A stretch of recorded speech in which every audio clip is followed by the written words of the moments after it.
testing. So today in this video we are going to cover how to use explicit wait in your script. Okay, fluent wait and WebDriver wait comes under the explicit wait concept. WebDriver wait is a child and fluent wait is a parent of the WebDriver wait. Okay, so let's start with the WebDriver wait in a script. Okay, so let me copy some code from my previous video. Let me copy and let me paste here. So after maximizing we need to launch the script, so we use this one. Okay, so actually we need this one also because we need to get some time to load the web page also. So let me copy this one also. Let me paste Ctrl Shift F to manage your code in a proper way and then launch the UI. Okay, so now we are going to use the WebDriver wait in a script. So the WebDriver wait and fluent wait is both applicable for only a single element. Okay, only single element. So how to use WebDriver wait in a script? So we need to take help from the wait interface. Okay, so just focus guys, wait, then we use WebDriver wait is equal to new WebDriver wait. WebDriver wait is a class and we need to provide our driver and we need to provide for how much time we are going to wait. So we use 20L. Okay, so now after creating the reference variable we use wait dot until our expected condition. So we use wait dot until expected conditions, which is a class expected conditions dot presence of element located by dot XPath, any locator. Okay, so this is the code for the element. So as you can see here, presence of element located by means it will wait. This wait is applicable for only single web element. It will not applicable for each and every web element. As I already said, implicit wait is applicable for each and every element on the web page, but the fluent wait is applicable for the single web element. Okay, so let me copy some element from this video. I have already covered how to find this element, so I will copy this one because we are going to find our XPath. So this wait is applicable for only this element, which is our enter email ID text box, this one. Okay, only wait for this one. Now this wait is wait for the element for the 20 seconds, and then after finding the web element we need to what we are going to do, we are going to send some data. So we use dot, actually we don't have any method here, dot send keys is not there. Let me check one more time, dot send keys, and we use any value @gmail.com. Okay, let me break the sentence from, let me shift. Good. So after finding a single element we are going to send some value, but this wait is applicable for only this particular single element only. it will not applicable to each and every element. It will wait for this element only for 20 seconds, and if the script is able to find element in just 2 seconds, then it will send this value, and rest of the 18 seconds will be ignored. So this is the approach. If you want to provide this wait to another element also, so you need to use wait dot until the same line. Just copy for the second element also and paste over here, and at this time we need to wait for this element. So just copy here and change the web element, control paste and save. Okay, so we need to write this line again and again for each and every element. If you write this line of code, then this is definitely not a proper way to write a script. Okay, so WebDriver wait is there. Okay, it provides some facility also, but this is not the again a good approach. The best way is only use implicit wait. Okay, but if you have only a single element on your web page, just like a web image, because most of the time image will take some more time. So for the single element, if you write this code, then okay, but for the each and every element we are not able to apply this wait. So again, the WebDriver wait is also not a good approach as compared to Fluent wait. So this is the example of how to use WebDriver wait. Okay, so now we are done with the WebDriver wait. Now the focus is with the Fluent wait. Fluent wait is a parent of the WebDriver wait, so it definitely contains some more information, more methods as compared to our WebDriver class. So how to use Fluent wait? So we use WebDriver, we use again wait interface because it comes from the wait interface. So we use wait WebDriver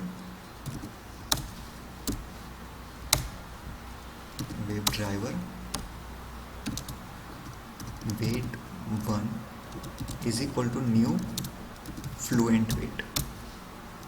Okay, see guys, Fluent wait is there, so we use Fluent wait and we provide driver here. So guys, Fluent wait is a parent of the WebDriver wait, so it contains some additional method of the script, means of the for the element also. Okay, so the first method is you need to find the element. So okay, we will find element in a second phase. First of all, we provide the wait. Okay, so after declaring this, we need to use with timeout, means how much time we need to provide, means duration is we provide 25 seconds, so we need to provide time units dot 25 is a second, so we use time units dot seconds. Okay, dot one interesting method is comes from the wait one is after providing 25 seconds, one method is there which is pulling every. Okay, so we provide file. Let me write first of all, I will explain you, just a minute. Web unit dot seconds and dot with message. Okay,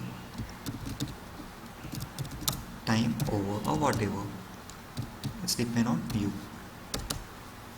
Okay, Control Shift F, Control Shift.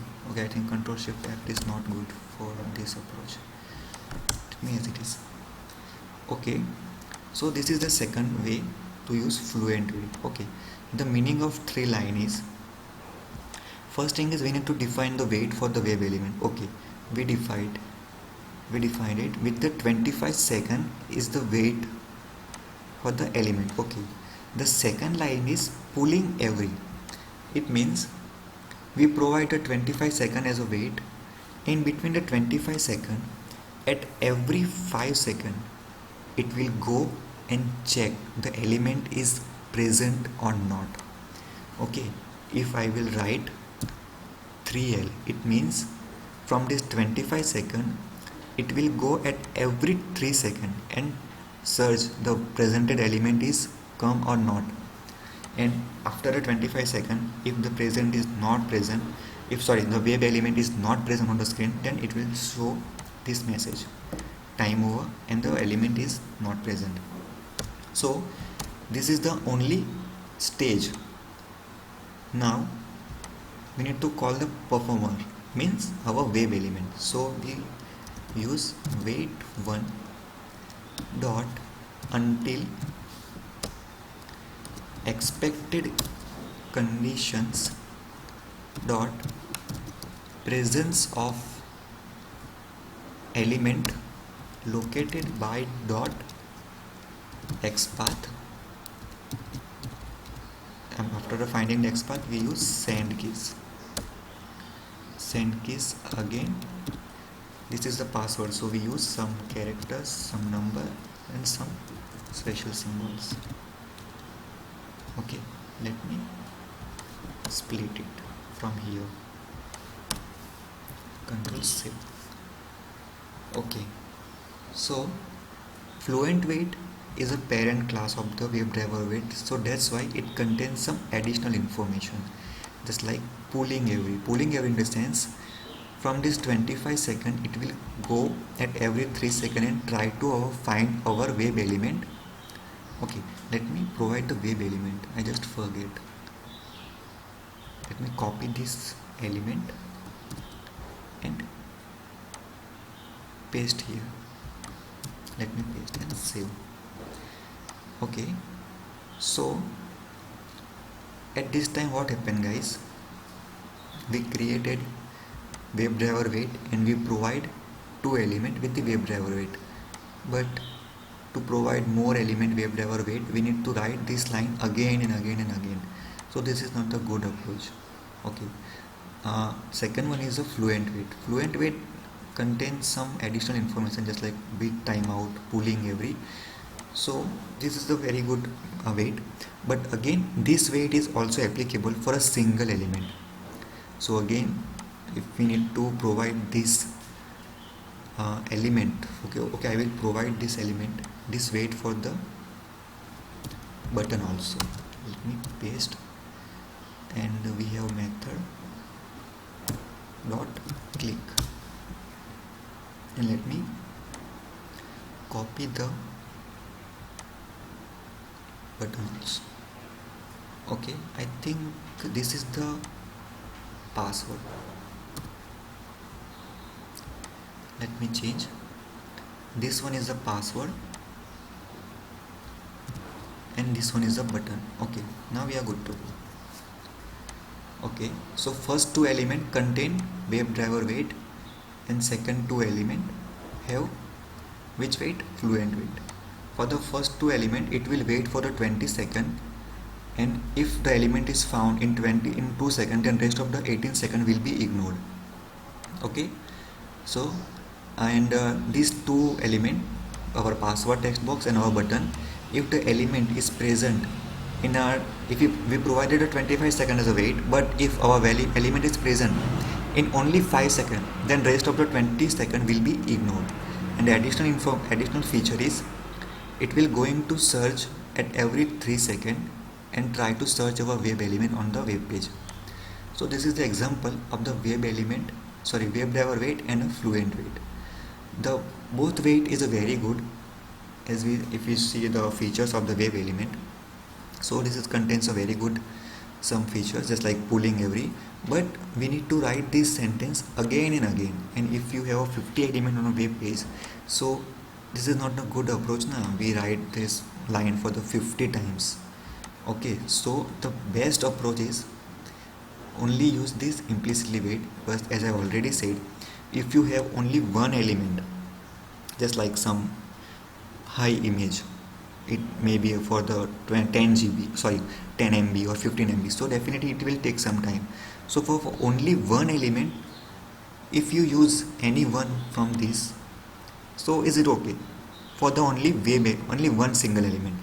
But for the remaining wave elements, just like text box, button, radio button, checkbox, though implicitly weight is the best way.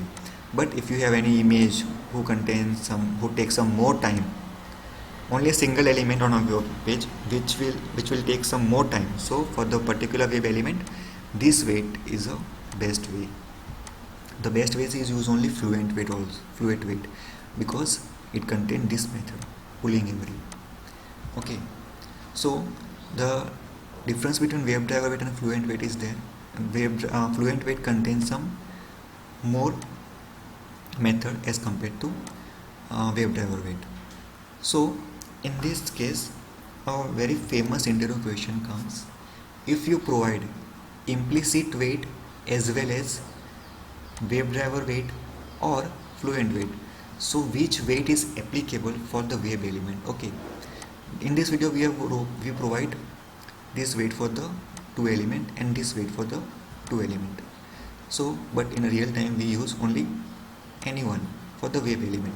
So the question is like, if you provide fluent weight and also you provided implicitly weight, so which weight is applicable for this element? Okay, the answer is, the first thing, this element is protected by fluent weight. So first, fluent weight is applicable to this weight.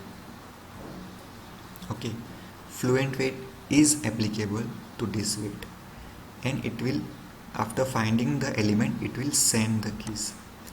But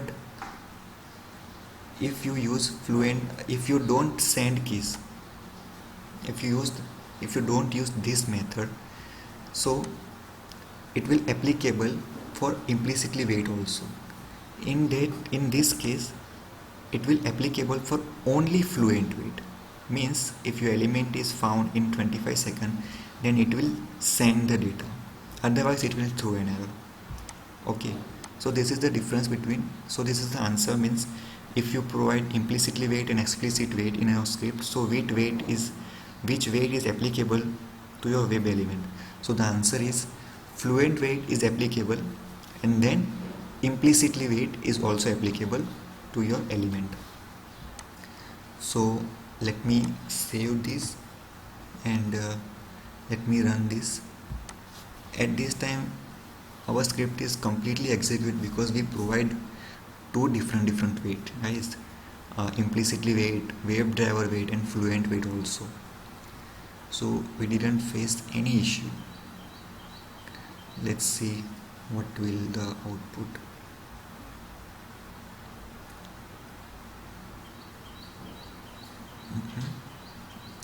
Chrome is launching now.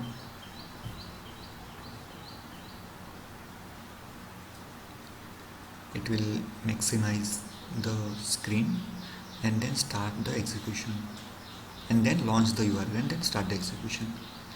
I think we get some error. Okay, no, maximized. Okay, we already provide page load timeout, so don't get any error. The expectation is okay.